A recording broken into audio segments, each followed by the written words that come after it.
تو دنیا میں تیری تعریف ہوئی ہے، اتنے بڑے بڑے اشتہار تیرے نام کے نہیں چھپتے تھے جس کے آگے پیچھے اتنی لمبی لمبی دمیں لگی ہوئی ہوتی تھی، تو تجھے دنیا میں اجر مل چکا ہے، اس کو بھی اوندا منہ کر کے دوزخ۔ تو ریاکاری کے ساتھ اعمال ایکسیپٹیبل نہیں ہے۔ اَيَحْسَبُ أَن لَّمْ يَرَهُ أَحَدٌ، کیا اس نے یہ خیال کیا کہ اسے کوئی دیکھ نہیں رہا؟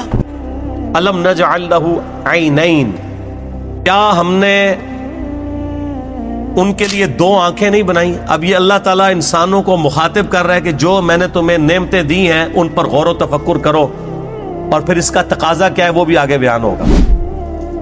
ہم سب جتنے 100+ یہاں لوگ بیٹھے ہیں یا ہزاروں لوگ جو ویڈیو میں دیکھیں گے، کہ پوری دنیا کے انسان اپنے آپ کو سامنے رکھیں، اللہ تعالیٰ آپ سے مخاطب ہے۔ أَلَمْ نَجْعَل لَّهُ عَيْنَيْنِ، کیا میں نے تم لوگوں کو آنکھیں نہیں دیں؟ وَلِسَانًا وَشَفَتَيْنِ، اور ایک زبان اور دو ہونٹ نہیں دیے؟ اس کے اندر قیامت مضمر ہے میرے بھائی، یہ زبان اور ہونٹ نہ ہو تو بچہ بڑا ہی نہیں ہو سکتا۔ اور جو ساتھ جبلی ہدایت اللہ نے دی ہے، اسے پتا ہے کہ میں نے دودھ کیسے پینا ہے، بچے کو سکھانا نہیں پڑتا، وہ اپنی جبلی ہدایت، نیچرل انسٹنکٹ جسے کہتے ہیں، جیسا کہ ایک بکری کی نیچرل انسٹنکٹ ہے کہ وہ گوشت کی طرف دیکھے گی بھی نہیں اور گھاس کھائے گی، اور شیر جو ہے وہ گھاس اس کے سامنے، تازہ گھاس کیا تازہ سبزیاں بھی لا کے رکھے وہ اس کی طرف منہ بھی نہیں مارے گا، گوشت کھائے گا۔ اس طرح کی اللہ تعالیٰ نے ہر انسان کو بھی ایک انسٹنکٹ دی ہے جس کی وجہ سے وہ بچپن ہی سے ان چیزوں کی طرف مائل ہو جاتا ہے، ہونٹ اور زبان چوسنے کے لیے۔ وَهَدَيْنَاهُ النَّجْدَيْنِ، اور ہم نے اس کو دو راہیں دکھا دی، دو گھاٹیاں دکھا دی۔ ایک معنی اس کا یہ بھی کیا گیا ان دو گھاٹیوں سے مراد اس بچے کے لیے جو ماں کے دودھ پینے کی جگہ ہے وہ مراد لی گئی ہے، کیونکہ ہونٹوں کا ساتھ ذکر ہے اور زبان کا ذکر ہے، اور اس کے بعد اس کو جبلی ہدایت بھی دی ہے، یہاں سے تجھے دودھ ملے گا۔ اور ایک اس کا معنی یہ کیا گیا کہ ان گھاٹیوں سے مراد یہ ہے کہ اسے بتا دیا گیا ہے کہ یہ حق کا راستہ ہے، اس کا انجام جنت ہے، اور یہ برائی کا راستہ ہے، اس کا انجام جہنم ہے۔ اِنَّا هَدَيْنَاهُ السَّبِيلَ إِمَّا شَاكِرًا وَإِمَّا كَفُورًا، ہم نے ہدایت کا راستہ دکھا دیا ہے، چاہے شکر گزاری کی روش اختیار کرو خواہ نہ شکری کی۔ فَلَقْتَحَمَ الْعَقَبَةَ، پھر وہ داخل ہی نہیں ہوا اس گھاٹی کے اندر جو اللہ کی ریکوائرمنٹ تھی کہ کون سی گھاٹی اختیار کرنے والی تھی۔ وَمَا أَدْرَاكَ مَا الْعَقَبَةُ، اور تمہیں کیا پتا ہم کس گھاٹی کا ذکر کر رہے ہیں؟ فَكُّ رَقَبَةٍ، وہ گھاٹی ہے غلاموں کی گردن کو چھڑانا۔ میں اکثر کہتا ہوں کہ یہ جو مال خرچ کرنا ہے نا، یہ اللہ تعالیٰ کو اتنا محبوب ہے کہ قرآن حکیم میں نماز کے پیرلل ہمیشہ اللہ کی راہ میں صدقہ کرنے کا ذکر آیا ہے، اور یہاں پہ تو دیکھیں اس سے ہٹ کے نماز کا کہیں ذکر ہی نہیں، اللہ کی راہ میں خرچ کرنا، غلاموں کو آزاد کروانا۔ غلامی کا دور تھا، آج اس کی ماڈرن فارم یہ ہے کہ کوئی مقروض ہے اور آپ کو اللہ نے رقم دی ہے تو آپ اس مقروض کو اس قرضے سے نجات دلا سکتے ہیں۔ او اطعام فی یوم ذی مسغبہ، یا بھوک والے دن قحط کے عالم میں کسی بھوکے کو کھانا کھلانا، یہ ہے وہ گھاٹی جو تمہیں عبور کرنی، یعنی جیب ڈھیلی کرنی ہے اللہ کے لیے۔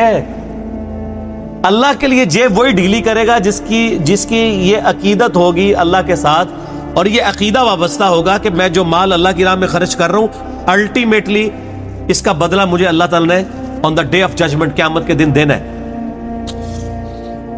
دنیا میں تو اگر آپ سے گورنمنٹ کہے کہ آج 10 روپے خرچ کرو، ہفتے بعد 1 لاکھ روپے لے لینا، تو سب لوگ کہیں گے جی ہمارے پاس تو کافی پڑے ہوئے گھر، یہ بھی لے لیں، اور لاکھ کے ساتھ ڈبل شاہ کے کئی واقعات آپ کے ملک میں نہیں آتے۔ اور اللہ کیا فرما رہا ہے سورہ البقرہ میں؟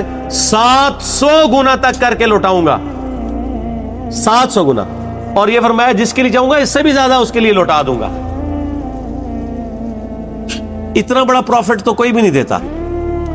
اور اس دن جس دن کی کرنسی صرف نیکی ہے، قیامت کے دن، قرآن حکیم میں کئی جگہ آیا نا، اگر کسی شخص کو یہ اختیار دیا جائے کہ اس زمین اور اس کے مثل اور سونا پوری زمین جتنا سونا بھی خیرات کر دیا جائے تو کہے گا یا اللہ میں خیرات کرتا ہوں مجھے دوزخ سے رہائی مل جائے. تو یہاں تو اللہ تعالیٰ آپ سے اتنا بڑا سونا ڈیمانڈ نہیں کر رہا. گیون سرکمسٹانسز میں جو جتنا افورڈ کر سکتا ہے اللہ کی راہ میں خرچ کرے. بھوکے کو کھانا کھلانا, اور یہ کھانے کھلانا چاہیے. آج کل یہ جو بھوکے جعلی قسم کے پھر رہے ہیں نا زیادہ تر, ان کو بھی جو ہے نا ایڈریس کرنے کا بڑا آسان طریقہ ہے. جو کہتا ہے نا جی میں نے روٹی کھانی ہے مجھے 10 روپے دیں, اس کو کہ چلو روٹی کھلا دیتے ہیں, آؤ ہوٹل پہ بیٹھو کھاؤ روٹی, پیمنٹ کر دوں گا. وہ بیسیکلی پیسہ مانگنے کے لیے انہوں نے ایک جو ہے ذریعہ اڈاپٹ کیا ہوا ہوتا ہے. انہوں نے وہ روٹی نہیں کھانی ہوتی ہے, وہ پروفیشنل ہوتے ہیں. لیکن یہ یاد رکھیے گا قرآن حکیم میں ایون اگر کوئی پروفیشنل بیگر بھی کوئی بھکاری آپ کے پاس آ جاتا ہے, آپ کو یہ اجازت نہیں کہ آپ اسے ڈانٹیں. آپ ڈانٹیں گے نہیں اسے, بلکہ آپ اس کو جو ہے وہ پیار محبت کے ساتھ جو ہے وہ اس کے راستے کے اوپر چلا دیں گے. اسے کہیں گے بھائی اللہ تعالیٰ آپ کی مدد فرمائے. ڈانٹنے کی اسلام میں اجازت نہیں ہے. اگر آپ پیسے نہیں دے سکتے تو یہ حق آپ کو کس نے دیا کہ آپ کسی کو ڈانٹیں؟ آپ نے کیا اس شخص کو خریدا ہوا ہے کہ آپ اسے ڈانٹیں گے؟ کوئی آتا ہے آپ اس کو دعا ہی دے دیں کہ اللہ تعالیٰ آپ کی اس پریشانی کو دور فرمائے. اور اگر کوئی روٹی کا طلبگار ہے اور آپ کھلا سکتے ہیں تو ہوٹل پہ اس کو لے جائیں, کھلا دیں. اور آپ دیکھیں گے اکثر لوگ ہی فارغ ہو جاتے ہیں. کئی لوگ مسجدوں میں کھڑے ہوتے ہیں, او جی جیب کٹ گئی ہے فلاں شہر جانا ہے کرایہ چاہیے. آپ ان کو اگر کہیں کہ ہاں آپ کو بس میں بٹھا دیں تو 100 میں سے شاید 2 یا 3 بندے تیار ہوں گے.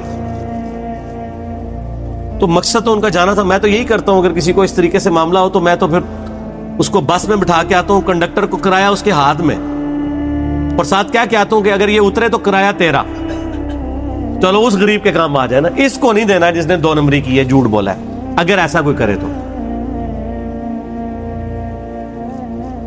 یتیمن ذا مقربہ, یا یتیم جو کہ رشتہ دار بھی ہو اسے کھانا کھلایا جائے. او مسکینن ذا متربہ, یا مسکین جو ہے جو خاک نشین ہے, مٹی پہ بیٹھنے والے جن کے پاس جگہ بھی نہیں ہے, ان کو کھانا کھلانا, یہ اللہ تعالیٰ کے حضور نیکیوں میں سے ایک نیکی ہے. ثم كان من الذين آمنوا وتواصوا بالصبر وتواصوا بالمرحمہ, پھر اس کے بعد ایمان والوں سے جو ایک دوسرے کو نصیحت کرتے ہیں صبر کی, اور ایک دوسرے کو رحمت کی نصیحت کرتے رہتے ہیں. دیکھیں اللہ کی راہ میں صدقہ اور خیرات کرنے کے بعد اللہ تعالیٰ نے ایمان لانے کا ذکر کیا ہے, اور اللہ کی راہ میں جو صبر و استقامت ہے اس کا ذکر کیا ہے, صرف امپورٹنس بتانے کے لیے کہ اللہ کی راہ میں جیب ڈھیلی کرنے کی کتنی امپورٹنس ہے.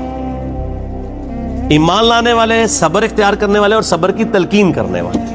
یہ تو خیر ڈیٹیل آگے سورۃ العصر میں آئے گی نا, جو 4 کامیابی کے لیے شرائط ہے, ان میں آخری 2 شرائط یہی ہیں کہ آپ نے حق بات کی تلقین کرنی ہے اور صبر کی تلقین کرنی ہے. اولئک اصحاب المیمنہ, یہی وہ لوگ ہیں جو قیامت والے دن دائیں ہاتھ والے ہوں گے, یعنی ان کا نامہ اعمال ان کے دائیں ہاتھ میں دیا جائے گا. والذین کفروا, وہ جو انکار کرنے والے ہیں, ناشکری کرنے والے ہیں, بیااتنا, ہماری آیات کی, ہم اصحاب المشأمہ, وہ لوگ ہوں گے بائیں ہاتھ والے, علیہم نار مؤصدہ, ان پر قیامت کے دن آگ چھا رہی ہوگی. وَلِعَوْذُ بِاللَّهِ تَعَالَى اللہم اجرنا من النار, آمین. یہ قرآن کا اسلوب ہے کہ جب بھی اہل ایمان کا ذکر ہوتا ہے نا تو ساتھ ہی ساتھ فاسقین کا اور اہل جہنم کا بھی ذکر ہوتا ہے. اہل جنت کا ذکر ہوتا ہے تو اہل جہنم کا بھی ذکر ساتھ میں ہوتا ہے, کیونکہ دونوں چیزیں پیرلل میں ہیں. صرف یہ نہیں ہے کہ میٹھی نیند آپ کو سلا دیا جائے, تصویر کا دوسرا رخ بھی دکھایا جاتا ہے کہ بھائی بڑے معاملات سخت ہونے والے ہیں.